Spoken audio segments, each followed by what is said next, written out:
Hello students, अगर आप NCERT की बात करें तो क्लास 9th की एनसीईआरटी के अंतर्गत आज हम एक बहुत ही इम्पॉर्टेंट बर्निंग टॉपिक देखेंगे जो काफ़ी इम्पॉर्टेंट होता है। और ख़ासकर अगर आप यूपीएससी की तैयारी करते हैं या फिर आप यूपीपीसीएस की तैयारी करते हैं, ठीक है, यूपीपीसीएस, या फिर आप स्टेट पीसीएस में, जैसे आप आरओ का एग्ज़ाम दे रहे हैं स्टेट के अंतर्गत, या एआरओ का एग्ज़ाम दे रहे हैं, या अगर आप बीपीएससी के कैंडिडेट हैं। बीपीएससी का बहुत ही फेवरेट क्वेश्चन होता है, जैसा कि आपको विदित है 4.0 होना है, ठीक है।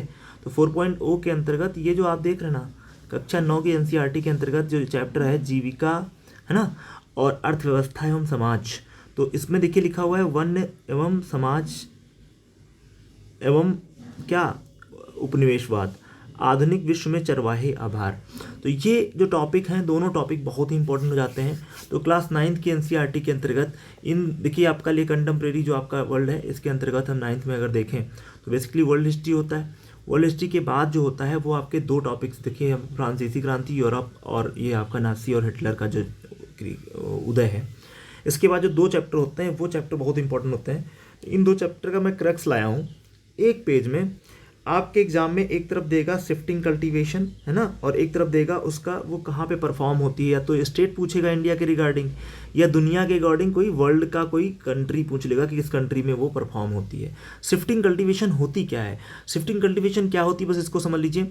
और मैं क्रस लाया हूँ दोनों चैप्टर का। अगर आप कहेंगे तो मैं उनका एक वीडियो और बना दूंगा जिसमें हमारे एनसीईआरटी के बेसिकली नोट्स हैं, जो हैंड नोट्स मैंने बनाए हैं उनको हम कर देंगे।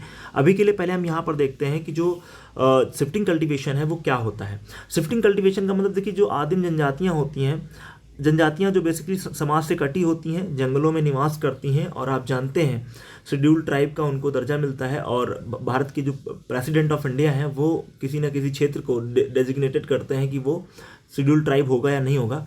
और शेड्यूल ट्राइब आदिम होते हैं, इनकी बोलचाल भाषा डिफरेंट होती है, और इनको बेसिकली जंगलों में रहते हैं और आपके जंगलों के उत्पाद को यूज करते हैं। तो कहते हैं कि जब ये खेती करते हैं तो स्लैश एंड बर्न खेती करते हैं। जैसे ये आपका प्लाट है इनके पास, तो ये क्या करेंगे, इसको जला देंगे, यहाँ पे जो पेड़ पौधे होंगे उनको जला के राख कर देंगे, फिर यहाँ पे खेती करेंगे, और जब इसकी फर्टिलिटी खत्म हो जाएगी तो इधर शिफ्ट हो जाएंगे। ऐसे ही ये कल्चर करते हैं, इसको हम लोग कहते हैं शिफ्टिंग कल्टीवेशन, या इसी को स्लैश एंड बर्न, जलाओ फूको और बढ़ो, ये वाली खेती कहते हैं।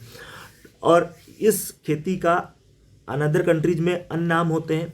भारत के 28 राज्य और 8 यूनियन टेरिटरीज में इनके नाम अलग होंगे, डिफरेंट होंगे। तो पहली बात तो ये बेसिकली एक रटने वाला क्वेश्चन टाइप का होता है, लेकिन अगर आप कॉन्सेप्ट से समझेंगे तो चीज़ें आसानी से आपको याद हो जाएंगी और आप भूलेंगे नहीं। तो अगर टीआरई 4.0 की तैयारी कर रहे हैं तो पक्का है 2 क्वेश्चन यहाँ से आने हैं। तो अब हम क्वेश्चन करते हैं, इनको देखते हैं कैसे आपके क्वेश्चन आते हैं। तो देखिएगा, नेक्स्ट हम बढ़ेंगे, यहाँ पे इंपॉर्टेंट चीज़ें लेंगे। एक सेकेंड, अगला हम देखते हैं कौन कौन सी खेतियाँ हैं इसमें।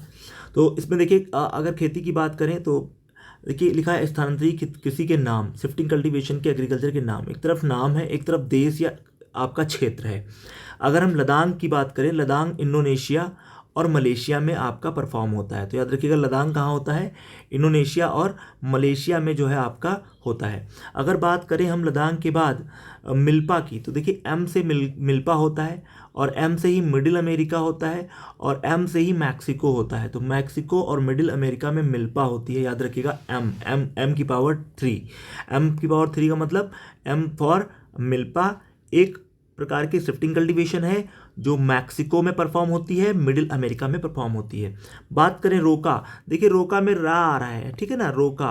तो रोका बेसिकली, रोका जो होता है वो देखिए ब्राज़ील की जब बात करते हैं तो यहाँ पे भी रा आ रहा है, तो रा, रोका, ब्राज़ील। इस तरीके से आप देख लीजिएगा। झूम कल्टीवेशन आप नॉर्थ ईस्ट जो स्टेट्स हैं, अगर बात करें इंडिया की, तो नॉर्थ ईस्ट में 7 सिस्टर्स के नाम से जाने जाते हैं। अरुणाचल है, असम है, मेघालय है, मिज़ोरम है, त्रिपुरा है, मणिपुर है, नागालैंड है। तो ये सब मिल करके 7 सिस्टर्स बनाते हैं। यहाँ पे परफॉर्म होती है आपकी झूम कल्टीवेशन, झूमिंग कल्टीवेशन। कॉनुको वेनेजुएला में होते हैं। टावी देख लीजिएगा, ये मेडागास्कर में होते हैं। आप जब अफ्रीका का अध्ययन करते हैं तो अफ्रीका में यहाँ पे एक कंट्री है जिसको हम लोग मेडागास्कर बोलते हैं, जिसकी कैपिटल अंतानानारियो है। इसका ओल्ड नेम मालागासी है। याद रखिएगा, मालागासी इसका ओल्ड नेम है। तो मालागासी इसका ओल्ड नेम है, और ये यहाँ पे परफॉर्म होती है कौन सी, याद रखिएगा, कौन सी जो है आपकी परफॉर्म होगी, वो होगी आपकी, जिसको हम लोग कहेंगे क्या, बोलो क्लास, उसको हम बोलेंगे आपके बेसिकली मेडागास्कर में आपकी टावी। ठीक है, तो याद रखिएगा इस चीज़ को। अब हम आगे बढ़ेंगे और इस क्रम में आगे चीज़ों को समझेंगे। ठीक है, तो देखिएगा नेक्स्ट अगला हमारा है कैगिन। कैगिन फिलीपींस में होते हैं। मसोल ये कांगो दक्षिण अफ्रीका में होते हैं। हुमा, देखिए हुमा एक बेसिकली क्या है, हुमा एक आपकी एक्ट्रेस है। हुमा बेसिकली जावा जाती हैं घूमने के लिए, ऐसे कुछ याद कर लो, तो हुमा जावा हो जाएगा। तुंग्या म्यांमार में होते हैं। चन्ना आपका श्रीलंका का है। लोमन आपका पश्चिमी अफ्रीका का है। तमाराई आपकी थाईलैंड की है। वेबर और डहियार बहुत इंपॉर्टेंट है। वेबर की अगर बात करें, वेबर और डहियार जो है ये बेसिकली आपके कहाँ होते हैं, याद रखिएगा बुंदेलखंड संभाग एमपी के रीजन में, बस्तर छत्तीसगढ़ के रीजन में देखने को मिलते हैं। जारा और एरका साउथ इंडियन स्टेट्स में होते हैं। बाल्टारे या बत्रा साउथ ईस्ट राजस्थान में होते हैं। पोडू आंध्र प्रदेश में बोलते हैं। और चुमारी जो है केरल और वेस्टर्न घाट, यानी आपका ये जो केरल वाला रीजन है और वेस्टर्न घाट का रीजन है। अगर बात करें कमान, विंगा और धावी हो, कमान हो, विंगा हो, ये उड़ीसा में होंगे। आंध्र प्रदेश पोडू देखो रिपीट कर गया। पेंडा या मशान ये अलग अलग क्षेत्रों में एमपी में होते हैं। जानते हैं एमपी में मैक्स नंबर ऑफ फॉरेस्ट हैं, तो इसीलिए वहाँ पे ट्राइबल ग्रुप्स भी मिलते हैं और इसलिए वहाँ पे आपको देखने को मिलेगा। खिल जो है जेएनके का है। बोगमा मेघालय का है। पलामू आपका मणिपुर का है। कुरुबा आपका झारखंड का है। पामा डाबी ये आपकी उड़ीसा की है। दीपा की अगर बात करें तो छत्तीसगढ़ की है। दिप्पा या डेबर या डहिया एमपी की है। और कुमारी आपकी वेस्टर्न घाट की है। तो आई होप ये वीडियो आपको समझ में आया होगा। इसका फुल वीडियो मैं आपको लाऊंगा जिसमें हमने एनसीईआरटी की इन दो चैप्टर्स के नोट्स बनाए हैं, शॉर्ट्स नोट्स, वो हम आपको डिस्कस कर देंगे, उसको जरूर देखिएगा। वहाँ और भी नई चीज़ें आपको देखने को मिलेंगी और आई होप आपको ये चीज़ें समझ में आ गई होंगी। थैंक्स।